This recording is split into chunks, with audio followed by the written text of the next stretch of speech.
back with another video, and the subject for this one is coniferous fragrances. That's right, fragrances from the notes of cone-bearing trees like pine, fir, spruce, cypress, poplar, larch. There are many of them. Most of them are evergreen trees. The most common ones we find are the pine and the fir. And I'll be discussing in greater detail some of my favorites that fall into this category. And also I'll share some honorable mentions that are worthy of folding into this whole subject. So we'll get things started with this one right here from Serge Lutens. This is Fille and Aiguilles. Fille and Aiguilles, that is literally in French, girl with needles. And you think of pine needles. So this ranks as perhaps my favorite Serge Lutens. It may not be the most innovative or spellbinding or even challenging from Christopher Sheldrake, but it's simply the most beautiful one to my humble nose and heart. Fille and Aiguilles, translated literally from the French as girl and needles, is a creation that evokes all the effulgence of conifers, be they pine, fir balsam, spruce, or hemlock. Images enter my head of the reflective crystal beads released from the trunk and the cones, looking up in awe at how the trees reach far into the heavens. And I'm impressed with Sheldrake's ability to capture as closely to reality the headspace of the conifers, not merely presenting the conifer as a monolithic and two-dimensional pine, but trees with many nuanced facets to their scent profile. So while isobornyl acetate, that camphorous, soapy, classic pine aromachem is present here, it is but a small modifier. So we don't have that unfortunate, awkward point in the development that sends our mind to functional fragrance like pine sol territory at all. It doesn't go in that direction at all. We have a lot of layers, including the use of balsam fir absolute with its sweeter, jammy qualities that impart a true Yuletide sensation, the classic Christmas tree scent, while extending the dried fruit note that's here. This particular note reminds me of a specific preserve that is produced by Wilkinson and Sons. It's a Tiptree Christmas preserve. It's made with red currants, Victoria and damson plums, sultana raisins, cloves, cinnamon, and various spices. Further into the dry down, we move from the needles, sap, spices, and fruits to the spell of the pine wood itself, richly saturated in its own gum and exudate, and a slowly revealing incense note. It's reminiscent of these Payne's incense sticks that are produced in Maine that would come complete with a tiny log cabin incense holder that I in fact own, and you'll see that right here. Fille and Aiguilles would no doubt resonate with someone like me who is as deeply connected with trees, forests, and the ineffable sensation of awe that comes from their surroundings. Hardcore city folk who have some difficulty connecting with the outdoors may need some time warming up to its realism and the subtlety as a fragrance. Regardless, it would behoove any hardcore frag enthusiast, city mouse or country mouse, to at least sample this stunning creation. And it just so happens to be now in the Glacial. Fortunately, that is more expensive. Maybe occasionally it may show up for a discount on the gray market. This version is discontinued. And I fear that Serge Lutens might decide to move it from the Glacial to the Le Cloche, the Bell Jar. Hopefully that won't make it even less accessible. So that's Fille and Aiguilles. And next I want to discuss a fragrance from Profumum Roma. This is Arso. Arso. This is the ultimate in pine realism. This is one of the most natural interpretations of a coniferous exudate. So when I say exudate, that means literally sap, the resin that would exude from the tree. All that's missing is that sticky, tacky feel from touching the sweet, smoky, aromatic resins and savoring their scent. as my tree-hugging self would get up close and personal with these denizens of the forests. This is a warm spring or summer day when the sun heats up the pines, beats down, and the aroma is released in the dry air, especially as Arso dries into its heart. I have the imagery of a grove of ponderosa pines in the southwest, with the sun, the blue sky, and the romanticism of the frontier. Arso becomes drier and more incense heavy and leathery on the skin as it dries into the base. It's especially spectacular while outside and the sun is on you. It really radiates with life. On clothes, those resinous, smoky facets of the pine resins remain for hours. It's really an astonishing beauty, but would appeal to those such as myself, much like Fille, who revel in the stark realism as opposed to an embellished impressionism, which can also have a place in my art as well. But I just love the raw realism of fragrances that feature these coniferous, woody notes that evoke the forest. This is 10 out of 10 on all accounts. It's my favorite from this particular house, which does tend to run a little bit more expensive and is a bit hit or miss. But when they hit, they really hit hard and hit wonderfully. So that's Arso. Next in line is from Annick Goutal, which is now simply known as Goutal Paris. This is Nuit, Etoilée. So Night Stars in French. Nuit, Etoilée. This is the EDT version. This is frosty, mossy pines that contrast with this warm, sweet balsam fir, rendering it cool, crisp, airy, and magical. There's this mint here, and it smells of the raw leaves, like this. It's herbal, somewhat metallic in this beautiful way. Glints, if that makes sense. There's this angelica root and immortelle in the dry down that imparts this raw, mildly honeyed, sort of musky feel. More subjectively, this beautiful fragrance, especially in its opening, evokes fond memories of my mom when I was very young and the smell of her pocketbook, which we would call a purse or a handbag regionally here in the Northeast of the United States.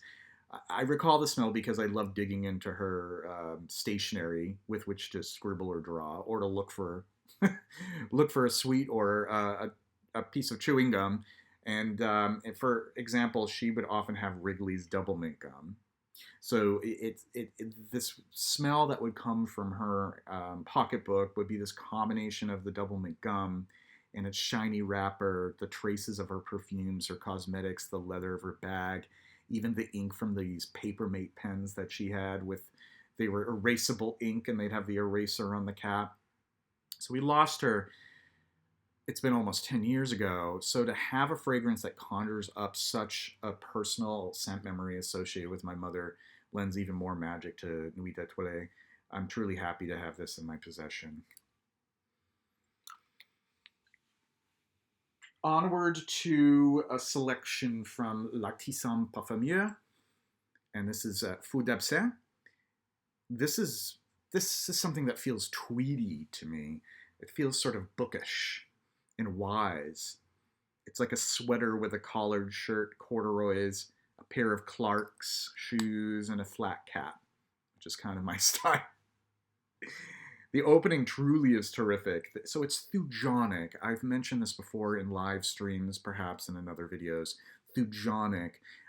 It relates to this particular component called thujone. It is named for a type of coniferous tree, thuja, which is closely related cedar, that has a high content of this. Now another essential oil that has a high content of thujone is wormwood. So absinthe, wormwood, so it's thujonic, herbaceous. There's this musky angelica with an almost this twinings blackcurrant tea aroma going on in the background. And this crossfades into this crunchy star anise note that is reminiscent sort of Puig Quorum. But this also reveals a melange of spices, not just this classic epicene accord, but this dense, raw, natural materials, melange, particularly that of ginger. It's far from loud, but it hums really nicely, several inches from the skin.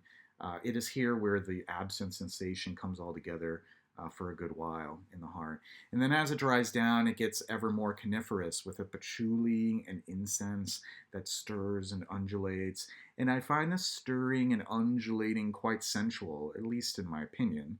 It's not typically, animalic or certainly not skanky, but it just has this green fougere element that is also sensual. And if you lean a little closer, you'll find out as it dries down. It's sort of like a foreplay rather than full-on coitus. There goes my dirty mind as usual. So Fou Absent, L'Artisan Parfumeur. Obviously, this is an older version of the bottle. I can't speak to the newer formulations. I have not tried them. I'm not even sure if this is still in production, but maybe somebody perhaps in the notes can, in the comments rather, can verify that.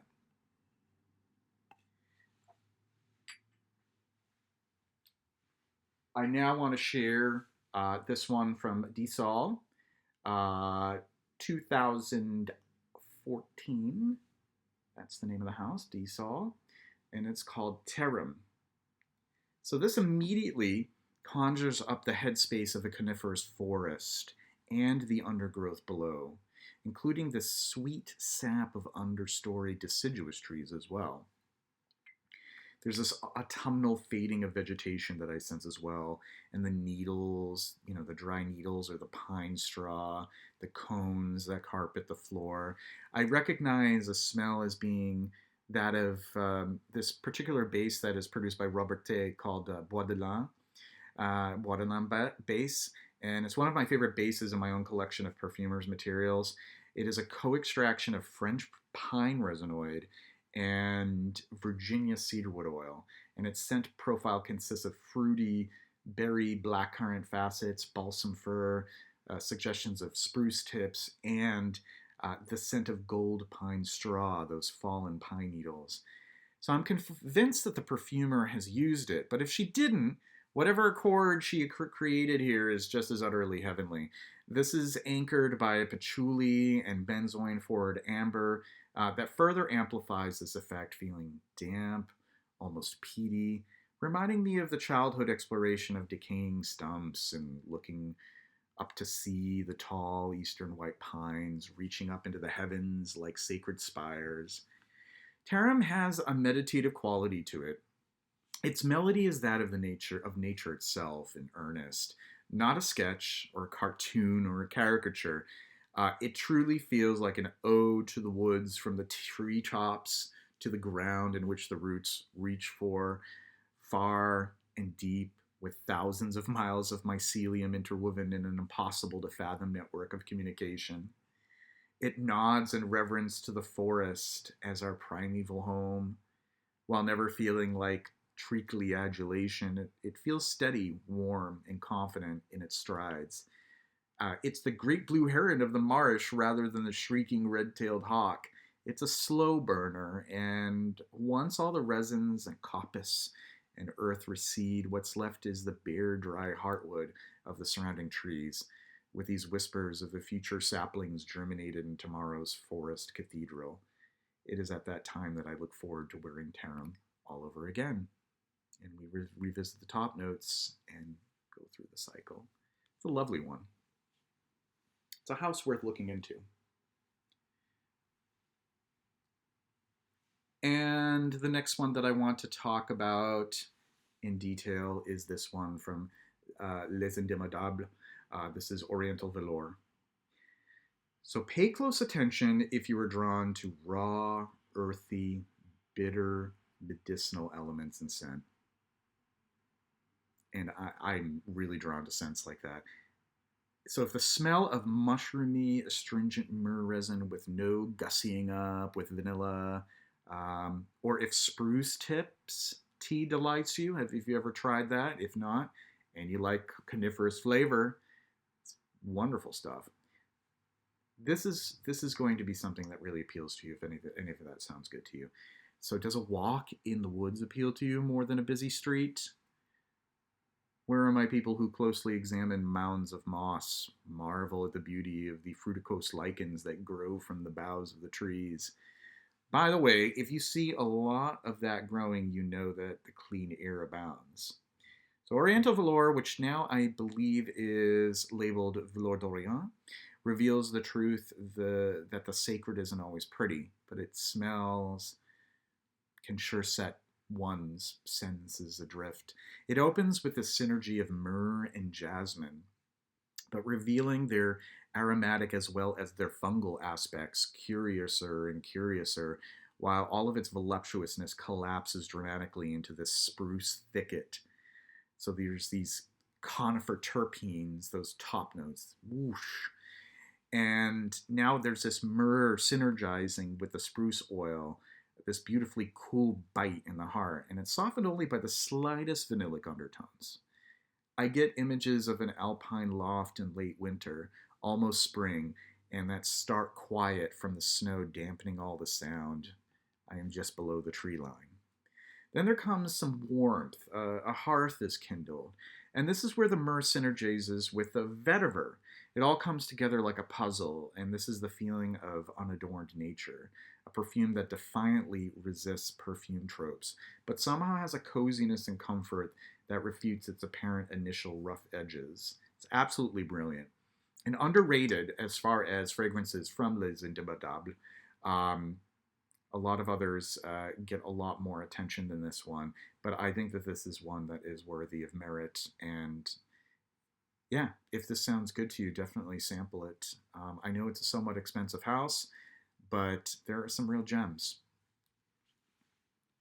So those are the ones that I really wanted to focus in detail. But of course, there are many others that have coniferous notes featured within the whole discrete whole of the perfume. You know, for example, we have some that I've discussed before. Some of them I've discussed in great detail in previous videos. Of course, we're talking about Aramis Devin, so we're thinking, a lot of pieces in motion with Aramis Devin, including pine. So it is definitely worth mentioning. And also Yatagan. We've mentioned Yatagan a couple of times in different videos with the Caron comparisons and with agrestic fragrances. So Yatagan is an honorable mention here as well. Pine is prominently featured. Quorum, we would be remiss without mentioning our dear Quorum. This is one that I have mentioned in a previous video, that it is one that you do want to try to get an older formulation. And what's great is that to obtain an older formulation won't set you back a great deal. It's still pretty affordable in older versions. And this is very coniferous throughout its development. Who could forget Polo Green? This is a Warner version, which to me is really rich and woody and arboreal and piney and mossy. It definitely deserves a mention. Krizia Uomo is super pine, very piney, almost might be too piney for those who don't want, a literal pine, but I think it's fabulous. Flora Solite. This has been around for some time. Even the newer versions are excellent. And this definitely does have a fair amount of balsam fir absolute. This is an example where balsam fir is really prominent in an otherwise traditional men's aromatic, and I think it's splendid. Here's this lovely number. Unfortunately, this one is a bit harder to obtain. I was lucky to find a good deal on this, but this is Phileas from Parfums Nina Ricci. Love fragrances from Nina Ricci. Underrated house. Phileas is in the same wheelhouse as perhaps Yatagan and Devin, but there is some interesting interplay in this one that fascinates me, because you have these very green notes that are mixing with floral notes and pine and muskiness and castoreum. It's a lovely one, and I look forward to sharing my thoughts on this in more detail. I have yet to write a full-on review for this one. And lastly, I do want to mention, oh, no, not lastly, I have two more here, or three. I'm looking here, we're not quite done here yet. Sar, so you might recognize this one, Van Cleef and Arpels, sadly discontinued. Unfortunately, it's gotten to be prohibitively expensive. I don't encourage people to spend $300 on a bottle of this. Be patient and try to find a good deal on this. Don't overspend, but just a fantastic green, aromatic, pine and herb-focused fragrance. Beautiful bottle too. I love this very marbled sort of look to the older bottles. So that's Sar. Rochas Globe is an excellent Jean-Claude Elena creation from 1990, where you see this interaction between a rose note, this leather, and some pine. Great stuff as well. Thankfully, this hasn't skyrocketed in price. You don't necessarily have to get this metal version to appreciate it. The bottles they don't go for too much, at least for now. Maybe I shouldn't hype it for too much because I want people to be able to experience it. But this is excellent. I don't know if too many people are aware of this, but this is a great Elena creation from sort of midway into his career as a perfumer. And then lastly, I do want to mention Joram Studio Arborist, which is quite unique. This is one that I have written a review on, and this may be one of the more challenging ones. We have a lot of carnal energy here. We have aspects of sweat and motor oil and grease, and there's just a lot of different layers to this that make it really evocative and unusual, but it at its core, it's definitely a coniferous fragrance. We have some impressions of pine and fir and spruce and you name it, just that coniferous feel that's in the heart of arborists. So definitely one that I wanted to mention as well. And lastly, if you notice I'm wearing this shirt, which I felt was appropriate for discussing coniferous fragrances, I just wanted to show you the detail on this. I got this in Montreal some time ago, and it's one of my favorite shirts. And you see the various coniferous trees and some deciduous ones. And look at, there's even little bitty fauna there. There you have some deer that are grazing along the copse. So this is just one of my favorite shirts, and I thought it would be appropriate to wear for this video. So that's going to wrap it up for me. I would love to hear from you folks as far as what are your favorite fragrances that feature coniferous notes like pine, fir, spruce, et al. Let me know in the comments. Let me know if there are any, fragrances that you think that I should explore in this category. And if you haven't already done so, please like, subscribe, hit the bell button for notifications for further videos and live streams. And until next time, I hope you remain in good health and in good spirits. And I will talk to you all soon. All right, take care. Bye-bye now.